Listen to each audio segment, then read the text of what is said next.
Hello, Sagittarius, Sun, Moon, Rising, and Venus Signs. Kamusta kayo? Sana po nasa mabuti kayong kalagayan. Welcome back po sa Star Tarot. Kung bago kayo rito, welcome din kayo. Thank you for your support. I truly appreciate it. God bless you all, Sagittarius. Una mensahe po ninyo sa ngayon ay many choices. Ayan, sabi rito, opportunities abound when you are in a dilemma. All roads lead to Rome. Okay, so look at your options. Okay? So, marami, no, ang paparating na oportunidad sa inyo rito. Kaya, pagpilian ninyong mabuti, tignan ninyong mabuti, kasi yung opportunities na yan sometimes talaga binibigay sa atin hindi lang iisa, kundi dalawa or more, no? At ibig sabihin nun, binibigyan kayo ng liberty ng universe na mamili, no? Binibigyan kayo ng kalayaan, no, na tignan ang mga oportunidad na yan kung ano yung sa tingin ninyo ang mas komportable kayo, or sa tingin ninyo doon kayo magtatagumpay, or sa tingin ninyo ito yung perfect para sa'yo, komportable kayo, yung ganun ba? Kaya binibigyan kayo ng kalayaan na mamili, no? Kaya minsan hindi lang iisang oportunidad ang binibigay sa inyo, no? Binibigay sa atin. At maaring ganun ang ganap ngayon. There are many choices, no, that will be maihahain sa inyong harapan ngayon. Kaya tignan ninyong lahat, no? Tignan ninyong lahat para makapamili kayo at makita ninyo kung alin talaga yung sa tingin ninyo ang kukunin ninyo, kung ano yung best para sa iyo. What else? So, your next card is flexibility. Adapt slowly by using versatility, compromise, adaptation, change, etc. Be flexible in your methods. Ayan. So, maganda rin, 'di ba? Kapag flexible ka, kapag adaptable ka, mas magaan, no, yung journey ninyo. Kasi kung flexible ka, ibig sabihin hindi ka mareklamo, hindi ka magrareklamo, hindi ka magwa-whiner, magiging whiner. Kasi kumbaga, matututo kang mag-adjust, no? Matututo kang maging flexible, no? Hindi kayong kung ano lang, limited lang sa kung ano lang yung alam mo, doon ka lang, hindi ka maging resourceful, yung ganun ba? Kaya, yun din ang panawagan sa inyo rito, no? Para maging smooth sailing ang journey ninyo, para maging mas maganda ang takbo ng inyong mga sitwasyon. Try to be flexible in your methods. Try to be adaptable nang sa gayon. You'd be able to get to where you want to be, no? Na walang masyadong problema, walang masyadong obstacles, kumbaga, no? Kasi kung mareklamo tayo, kung konting gibot, 'di ba? Nahihirapan tayo, 'di ba? So, mahihirapan ka kasi mas lalong mako-complicate yung inyong sitwasyon. So, what else? We have 7 of Cups. Ayan, many choices. This one is also multiple choices. Talagang marami kayong pagpipilian sa ngayon, Sagittarius. You are so blessed, no? Kasi binibigyan kayo ng power ng universe ngayon na mamili, no, sa dami ng iba't ibang oportunidad and posibilidad. Marami kayong pwedeng pagpilian, marami kayong pwedeng tignan dito. Kung ano yung perfect para sa'yo, kung ano yung tingin ninyo yung best para sa'yo, makikita mo yan dyan. We have King of Wands. Ayan. So, si King of Wands, parang leadership role ito na pwedeng ibigay sa inyo. Maaaring isa sa mga opportunity ninyo will be offered to you siguro is pagiging leader, pagiging manager, pagiging boss, no, sa kumpanya or sa trabaho ninyo. So, pwedeng ganun ang sitwasyon rito. It is also possible na ang iba sa inyo rito, magiging tawag dito, ilalabas ninyo rito yung wisdom ninyo sa kung ano man ang situation ninyo sa ngayon. Maybe you're going to show off your wisdom, you're going to show off with the knowledge that you have gained, that you have accumulated in the past, no, sa buhay ninyo. You are going to apply that na sa inyong mga sitwasyon sa ngayon.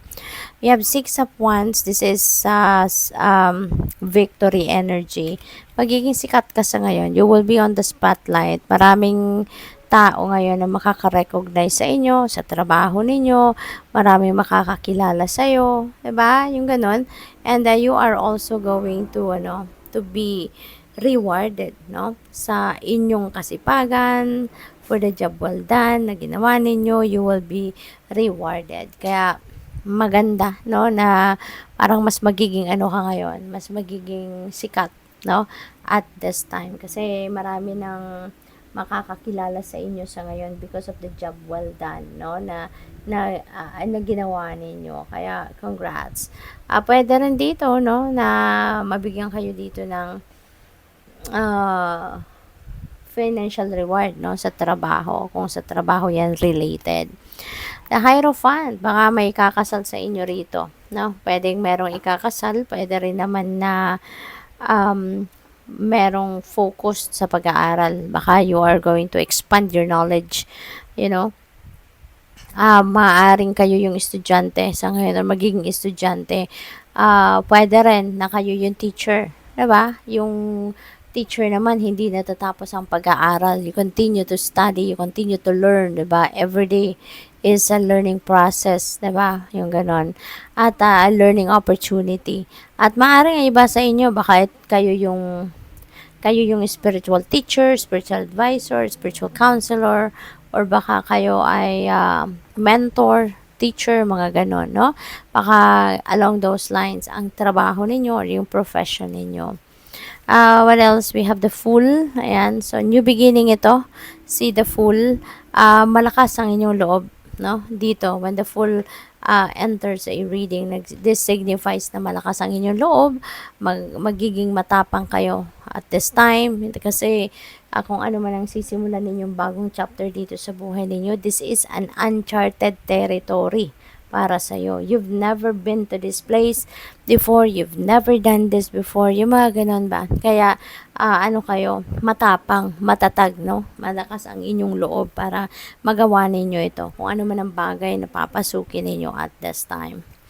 Pwedeng trabaho yan. Makatrabaho ito na talaga hindi naman ninyo linya, pero hindi yun ang pinag-aralan ninyo, pero baka gustong-gusto ninyo itong gawin. 'Di ba? Para matuto rin kayo. Pwedeng ganun. And it could be in any area of life, no? Depende sa inyong sitwasyon. Two of Pentacles, dami talaga ninyo pagpipilian, ano? Ang dami. So, siguro you are definitely juggling, no? One or two opportunities dito. So, siguro hati, no? Yung isip ninyo at ang puso ninyo, hating-hati kayo. Hindi ninyo ma-figure out kung alin dito yung gusto ninyo. Hindi siguro ninyo ma-figure out kung ano talaga yung choice ninyo rito, no? And also, you are being, you are being advised dito to bring the balance back in your life. Kasi, makakatulong din sa inyo na makapag-isip kayo na mabuti, makapag-desisyon kayo ng kung ano ang best para sa'yo when you are in balance. Kasi makikita mo, mafe-feel mo yung oras mo, no? Hati-hati sa yung tamang pagkakahati. 'Di ba? Hindi yung isa, dalawa lang yung focus ninyo, kaya may napapabayaan kayo, so nagma-manifest ang problema sa ibang parte ng buhay ninyo.